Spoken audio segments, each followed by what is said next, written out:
Halo teman-teman, apa kabar? Kembali lagi bersama saya Yuri Sakalivi. Pada pertemuan sebelumnya kita sudah membahas tentang percabangan. Nah, pada pertemuan ini di pertemuan 5 kita akan membahas tentang perulangan. Di mana perulangan ini juga kita perlukan untuk membuat sebuah perintah yang secara berulang. Penasaran? Mari kita mulai perkuliahannya.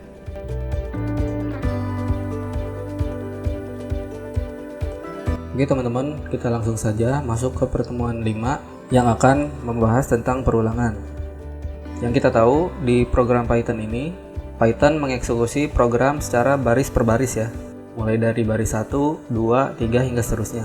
Nah, ada kalanya juga nih kita membutuhkan sebuah perintah untuk mengeksekusi satu baris ataupun lebih, atau kita sebut juga dengan perulangan atau looping. Nah, untuk lebih jelasnya kita lihat gambar berikut ini. Di sini saya punya diagram alir perulangan, di mana jika ia mempunyai kondisi true, maka dia akan mengulangi perintahnya hingga kondisinya false ya. Nah, pada saat kondisinya sudah false, maka programnya berakhir atau sudah tidak akan mengeksekusi pada saat kondisinya sudah false. Misalkan seperti ini, saya punya variabel i sama dengan 1. Nah, i ini akan saya looping hingga kurang dari sama dengan 3 misalkan ya. Di sini i sama dengan 1, i turun ke bawah. Apakah nilai i kurang dari sama dengan 3? Jawabannya sudah pasti true ya, karena 1 kurang dari sama dengan 1. Maka dia berulang, artinya kita akan menambahkan si i ini dengan angka 1 ya. Jadi 1 sama dengan 1 ditambah 1, hasilnya adalah 2. Maka dari itu dia naik ke atas lagi dan i di sini sudah berubah menjadi angka 2. Kemudian turun lagi. Apakah 2 kurang dari sama dengan 3? Jawabannya sudah pasti true. Kemudian dia tambahkan lagi.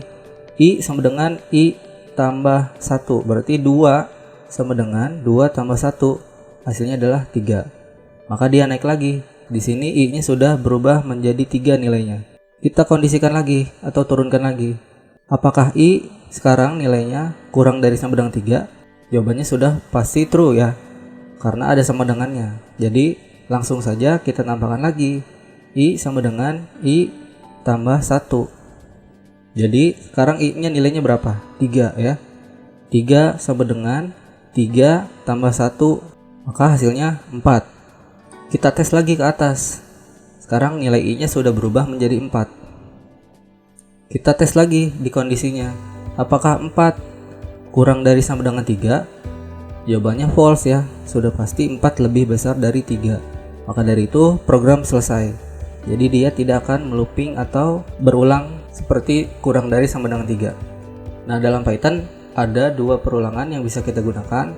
Yang pertama adalah perulangan for dan juga perulangan while. Secara singkat, for dan while ini hampir sama. Secara teori hanya membedakan penggunaannya saja. Jadi ada saat tertentu kita menggunakan for dan ada saat tertentu juga kita menggunakan while ya. Jadi ada perbedaan sesuai dengan kondisi yang teman-teman butuhkan di program teman-teman ya.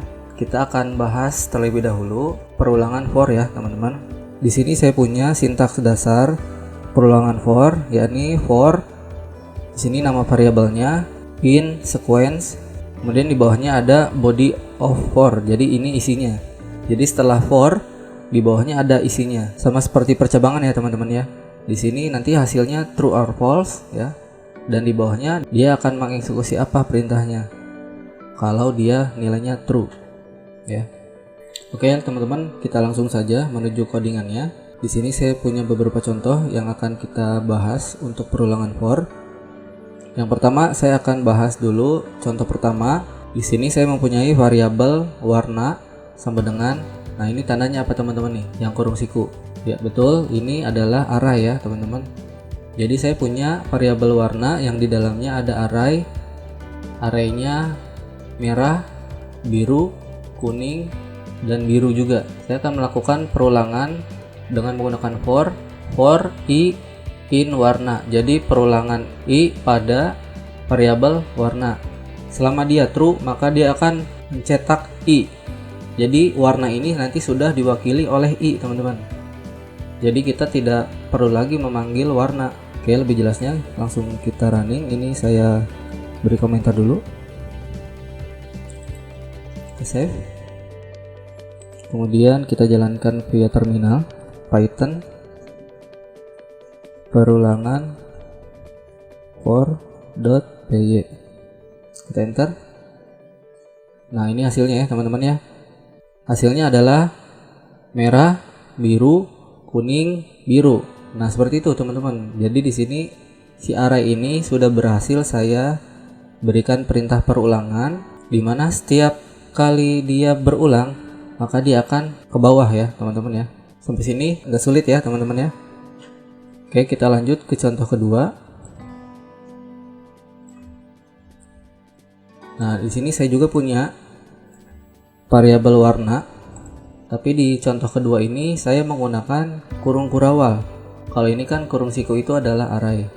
Nah, kalau kurung kurawal itu apa tuh teman-teman? Ya betul, jawabannya ini adalah dataset. Jadi kalau teman-teman nanti sudah menggunakan database, nanti teman-teman akan memanggil data. Nah, data itu kita sebut dengan dataset teman-teman. Jadi di sini saya punya variabel warna yang di dalamnya ada dataset merah, biru, kuning, biru. Kemudian saya akan lakukan perulangan yang diwakili oleh variabel i, yang variabel i ini akan memanggil atau mengulangi semua yang ada di variabel warna. Oke, seperti itu teman-teman ya penjelasannya. Kita save, kita running lagi. Ini nggak apa-apa, nggak usah kita bersihkan dulu agar kita tahu bedanya di mana. Kita running. Hasilnya di sini kuning, biru, dan merah. Sedangkan di sini ada merah, biru, kuning, biru. Di sini ada 4, di sini ada 3. Kenapa? Ada yang tahu teman-teman? Oke, di sini saya kasih toggle wrap dulu. Nah, sini saya udah memberikan keterangan ya. Jadi di dalam Python, jika kita menggunakan dataset pada Python, di mana datanya berulang, misalkan ini warna birunya berulang ya, ada 2 atau lebih dari 1 ya, maka data tersebut tidak akan dipanggil 2 kali teman-teman. Jadi cukup 1 aja nanti yang dipanggil. Nah, ini adalah salah satu perilaku dataset pada Python ya teman-teman ya. Sampai sini paham ya untuk array dan dataset ya. Oke, kita langsung ke contoh 3.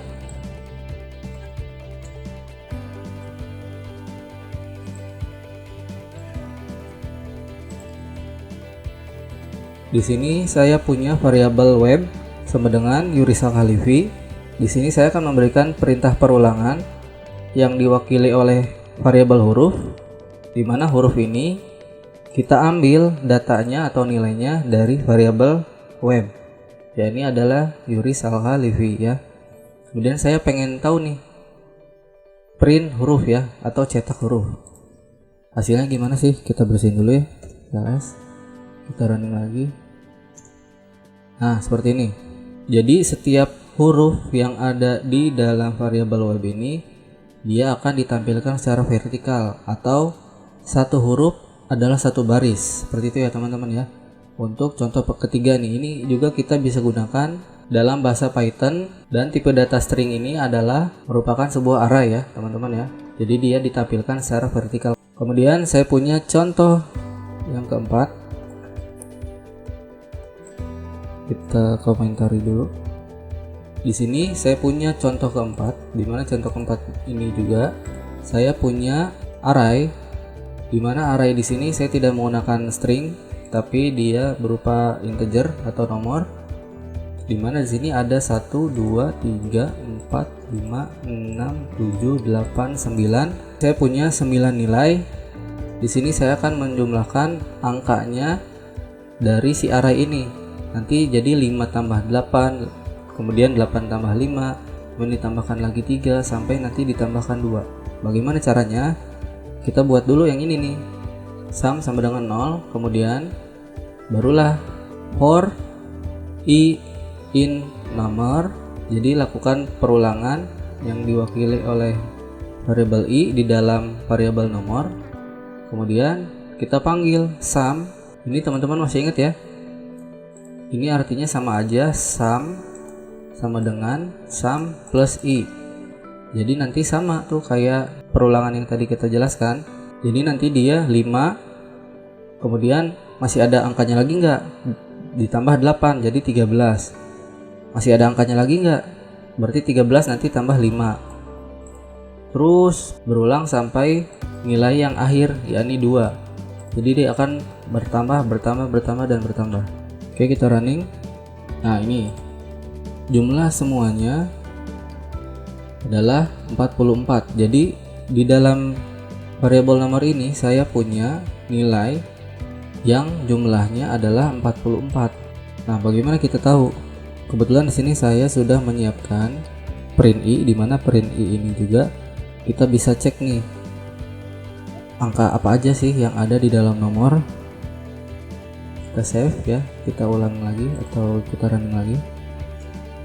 Nah, ini jadi nanti si nilai yang ada di variabel nomor ini akan kita panggil menggunakan print i ya, kemudian dia berulang 5, terus menampilkan 8, menampilkan 5 sampai menampilkan 2. Dan nanti sum ini dia tidak akan tampil karena dia printnya di paling bawah.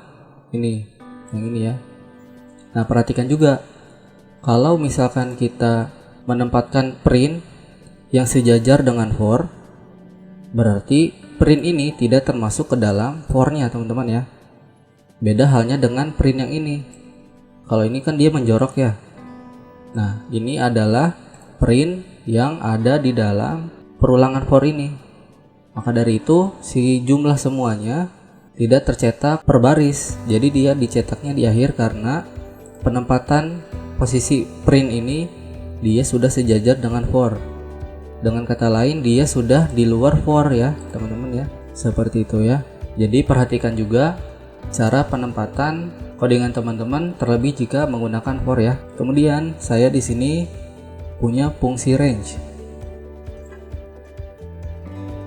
Nah, di mana fungsi range ini kita bisa gunakan untuk menampilkan angka sesuai range atau jangkauan ya, teman-teman ya. Oke, biar nggak penasaran, langsung aja kita run biar kita tahu. Kita CLS dulu, kita run lagi.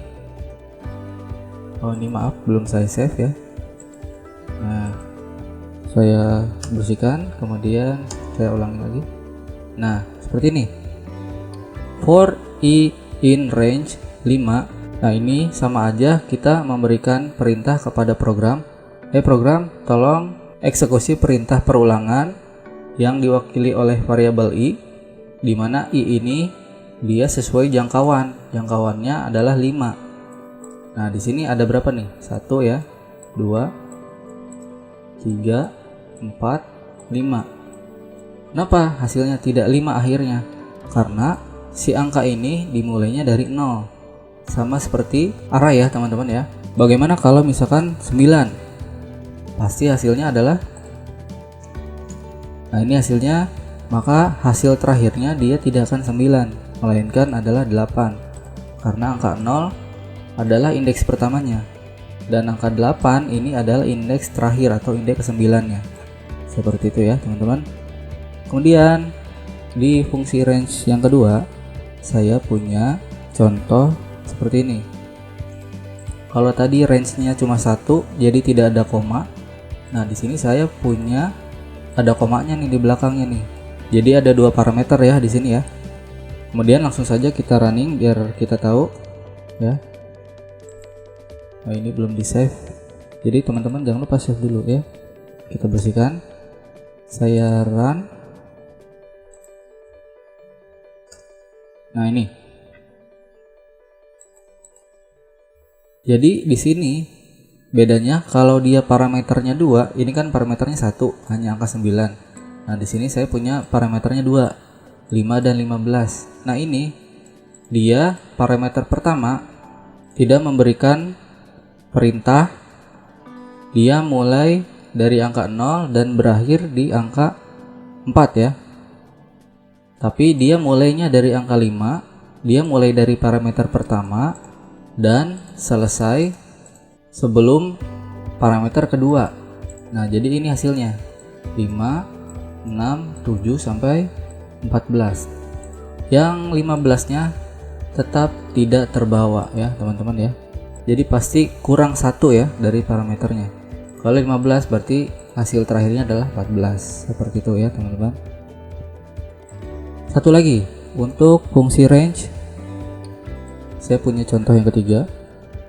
Di sini parameternya lebih greget lagi, ada 3 parameter, 2, 100 dan 2. Biar nggak penasaran, kita running dulu. Enter. Di sini ada yang paham maksudnya apa? 2, 4, 6, 8, 10 sampai bawah 98. Nah, ada yang paham nggak? Ya betul ya. Ini udah saya kasih komentar juga. Di sini dia membuat deret angka 2 sampai 100, di mana angka akan naik sebanyak 2 angka. Maksudnya gini. Nah, 2 di parameter pertama ini adalah dia mulai dari angka keberapa. Ini sesuai ya, dia mulai dari angka 2. Kemudian 100 di sini adalah dia nilai terakhirnya mau berapa. Kemudian parameter ketiga ini adalah setiap perulangan dia akan naik 2 angka. Kalau sebelumnya kan naiknya 1 ya, 0, 1, 2, 3, 4. Nah, kalau ini naiknya 2 angka. Jadi 2, 4, 8, 10 sampai 98. Kenapa 100 tidak terbawa? Karena tadi pasti kurang dari variabel yang ini. Jadi mentok di 98. Seperti itu ya untuk perulangan for ya, teman-teman. Oke, teman-teman, kita lanjut ke perulangan while ya. Dimana perulangan while ini juga sama seperti for. Dia akan menjalankan blok pernyataan secara terus-menerus selama kondisinya adalah true juga, teman-teman ya, sama seperti for. Oke, langsung saja kita beralih ke kode editor kita. Di sini saya punya beberapa contoh juga, ada 5 contoh untuk perulangan while. Ini kita bersihkan dulu. Kemudian contoh 5 sampai 2-nya saya berikan komentar. Perulangan while ini biasanya ditandai seperti ini, teman-teman. Dia dideklarasikan nilainya terlebih dahulu. I sama dengan 1 misalkan ya. Kemudian dia akan melakukan perulangan while I kurang dari sama dengan 3. Seperti penjelasan saya tadi di awal ya, teman-teman. Ini sama persis. Dimana I ini akan kita ulangi sebanyak kurang dari sama dengan 3. Kemudian dia akan menampilkan apa selama dia true. Nah, di sini saya akan menampilkan print dasar pemrograman ya. Kita save aja. Kita running Python perulangan while.py. Enter. Seperti ini. Jadi di sini hasilnya ada 3 baris dasar pemrograman. Ini adalah hasil dari sini. Coba kalau kita ulangi sebanyak 5 kali. Kita ulangi lagi. Nah, ini ada 5. 1, 2, 3, 4, 5. Sampai sini teman-teman paham ya? Atau teman-teman barangkali punya pengalaman di sekolah dasar. Ini sangat nyentrik banget ya pada saat kita sekolah dasar, dimana pada saat kita mempunyai kesalahan, guru bisa saja memberikan hukuman kepada kita. Salah satunya adalah menulis statement saya tidak akan mengulangi lagi dan saya mengakui kesalahan saya, misalkan seperti itu ya. Sebanyak misalkan 200 baris. Bayangin ya teman-teman, secapek apa kita dulu nulis ya. Nah, dengan pemrograman ini kita bisa melakukan dengan perulangan. Di sini kita bisa melakukan perulangan sebanyak 200 misalkan ya. Kemudian di sini saya berikan nilai, saya mengaku salah dan tidak akan mengulanginya lagi. Misalkan seperti itu ya teman-teman ya. Wah, ini pengalaman banget kayaknya ya. Oke, lanjut nih ya. Oke, kita coba. Nah, dia ke bawah ya, seperti ini hasilnya. Nah, ini kalau nggak percaya teman-teman hitung aja sendiri ya. Jadi di sini ada 200 baris, dimana setiap dia bernilai true dia akan menampilkan seperti ini, saya mengaku salah dan tidak mengulanginya lagi. Seperti itu ya. Ini untuk perulangan contoh 1. Ada juga contoh yang kedua. Di sini saya punya infinity loop atau perulangan yang tidak terbatas. Dia akan mencetak terus-menerus karena tidak ada acuan di mana dia akan false. Dia selalu bernilai true. Oke, kita bedakan ya. Ini untuk yang contoh 1. Ini kita ubah lagi menjadi dasar pemrograman. Kemudian ini kita ganti dengan 5. Nah, di sini ada perbedaan.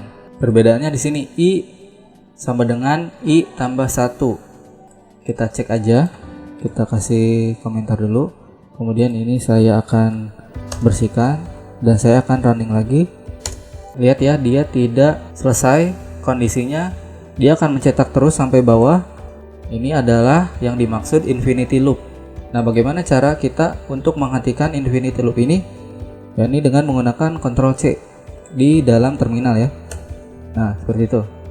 Jadi dia akan berhenti pada saat kita mengetik Ctrl C di dalam terminal. Jika tidak, maka akan berulang terus-menerus hingga tak terbatas ya, teman-teman. Kemudian untuk contoh 3, di sini saya punya juga.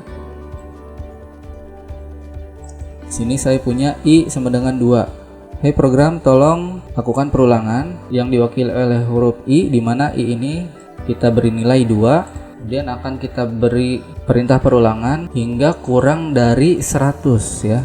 Print I, kemudian I sama dengan I tambah 2. Ini artinya apa teman-teman? Setiap dia bernilai true, dia akan ditambahkan 2, bukan 1 ya. Seperti apa? Seperti ini hasilnya. Maaf ya, tadi kurang L. Kita bersihkan dulu CLS. Kita running lagi perulangan while. Nah, ini hasilnya adalah sama seperti yang for tadi ya. Mulai dari 2, 4, 6, 8 hingga selesai pada 98 ya. Ini sama aja, kita bisa menggunakan while. Kalau for tadi seperti itu ya, kita menggunakan range. Kalau ini while, kita cukup menggunakan seperti ini. Dan di sini kita bisa menggunakan sama dengan. Artinya kita bisa menampilkan output terakhir adalah 100 ya. Kalau tadi kan range nggak bisa ya. Kalau while dia bisa karena kurang dari sama dengan. Kita coba. Nah, bener ya. Ini 100 nih terakhirnya. Ini untuk contoh ke-3. Kemudian saya punya contoh ke-4. Di sini variabel I sama dengan 10. Di sini saya akan lakukan perulangan I kurang dari sama dengan 5. Print dasar pemrograman I. Seperti itu. Kita running. Seperti apa nih kira-kira? Nah, dia tidak akan muncul. Ada yang tahu kenapa? Ya, betul, karena di sini kita mempunyai nilai awal I adalah 10. Di mana di sini kita akan melakukan perulangan while variabel I jika kondisinya adalah kurang dari sama dengan 5. Berarti ini lebih ya. Lebih dari 5. Jadi sudah pasti false. Dia tidak mencetak apa-apa. Bagaimana ceritanya kalau misalkan ini saya ganti 5? Kira-kira muncul nggak? Jawabannya sudah pasti muncul, tapi dia berulang. Ya, seperti itu. Kita Ctrl C di sini. Ya, seperti itu ya. Paham ya, teman-teman ya. Kemudian saya punya contoh kelima. I sama dengan 1, dia akan melakukan perulangan yang bernilai true jika I kurang dari sama dengan 3. Print dasar pemrograman I ini tadi ya, dia sudah mempunyai nilai berapa, dan I sama dengan I tambah 1. Kita running aja biar nggak penasaran. Kita run ya. Nah, ini dia akan mengulangi dasar pemrograman sampai 3. Kemudian pada saat dia sudah lebih dari 3, ini else ya, maka dia akan menampilkan perulangan sudah lebih dari 3. Seperti itu tandanya bahwa kita sudah berada di kondisi false ya teman-teman ya. Semoga paham ya sampai sini teman-teman untuk perulangan for dan while. Oke teman-teman, saya juga mempunyai sebuah studi kasus, di mana studi kasus ini saya ambil dari modul. Teman-teman bisa lihat langsung di modul ya, di mana contoh studi kasusnya ini kita akan melakukan input data sebanyak 2 kali dengan data di bawah ini, NIM, UTS, dan UAS. Berarti kita akan menginput data mahasiswa sebanyak 2 kali, di mana isinya adalah NIM, UTS, dan UAS. Kemudian untuk outputnya kita mempunyai NIM Anda adalah sekian, nilai UTS-nya adalah sekian, dan nilai UAS-nya adalah sekian. Jadi ini akan kita panggil dari si input ini teman-teman. Oke, kita langsung saja ke kode editor kita. Di sini saya mempunyai variabel ulang sama dengan 2, di mana variabel ulang sama dengan 2 ini akan kita jadikan patokan sebanyak 2 kali ya. Kalau teman-teman mau 3 kali berarti tinggal diganti 3 aja. Kemudian teman-teman saya sarankan untuk mengetik manual ya, walaupun sudah ada di dalam modul. Agar apa? Agar teman-teman paham untuk struktur codingannya ya. Oke, kita lanjut. For i in range ulang. Jadi program tolong lakukan perulangan yang diwakili oleh variabel i, di mana i ini ada di jangkauan ulang. Nah, ini 2. Selama variabel i-nya adalah true, maka dia akan mencetak ini. Cetaknya apa aja? Cetaknya ini ya. Ada print data ke berapa? String i tambah 1. Berarti teman-teman ini i-nya jadi berapa? Ya, i-nya jadi 1 ya, karena di sini ini sama saja dengan i sama dengan 0. Kemudian kita mempunyai inputan dengan namanya adalah nama. Isi captionnya adalah masukkan NIM Anda. Kemudian UTS juga kita akan berikan input, tapi bedanya ini adalah integer. Sudah pasti nilai adalah angka, jadi tidak ada salahnya kita menggunakan integer. Dan juga ada UAS ya, tetap ini kita menggunakan integer juga. Kemudian di sini print NIM Anda adalah %s, nilai UTS adalah %i, nilai UAS Anda %i juga. Kemudian sini ada persen, nama, UTS, UAS. Nah, ini apa maksudnya nih teman-teman? Nah, ini adalah yang dimaksud operator format string, dimana nanti teman-teman bisa akses, bisa cari referensinya di dalam deskripsi video di bawah ini. Silahkan teman-teman bisa akses. Nah, ini adalah websitenya. Nama websitenya adalah hallovina.com. Saya carikan untuk teman-teman yang berbahasa Indonesia. Nah, yang tadi %s sama %i itu termasuk ke dalam operator format string pada Python. Fungsinya adalah untuk membuat unique string dan membuat paket memiliki fungsi dari keluarga printf ya. Oke, di sini ada contoh sederhananya. Print my name is %s and weight is %d kilogram. Berarti artinya nama saya %s dan berat saya %d kilogram. Apa maksudnya %s? Nanti jadi kita akan mereplace si %s dan si %d ini dengan nilai yang ada di akhir baris ini. Nah, ini persen ya, ini adalah tandanya nih. Nanti kita akan mereplace-nya atau menggantinya dengan nilai Zara ya. Kalau Zara ini kan string ya, bukan integer. Jadi nanti Zara ini akan dimasukkan ke dalam string S ini, dan yang 21-nya akan dimasukkan ke dalam string D ini teman-teman. Jadi kalau running programnya, dia akan menampilkan output seperti ini. My name is string S, karena string S ini sudah di replace oleh yang ini Zara, berarti my name is Zara and weight is 21 kilogram gitu ya. Jadi nama saya adalah Zara, diambil dari sini. Kemudian berat saya adalah 21 ya kilogram. Seperti itu ya teman-teman. Untuk operator format string Python ini adalah tambahan ilmu bagi kita. Silakan teman-teman bisa cek, ini banyak ya.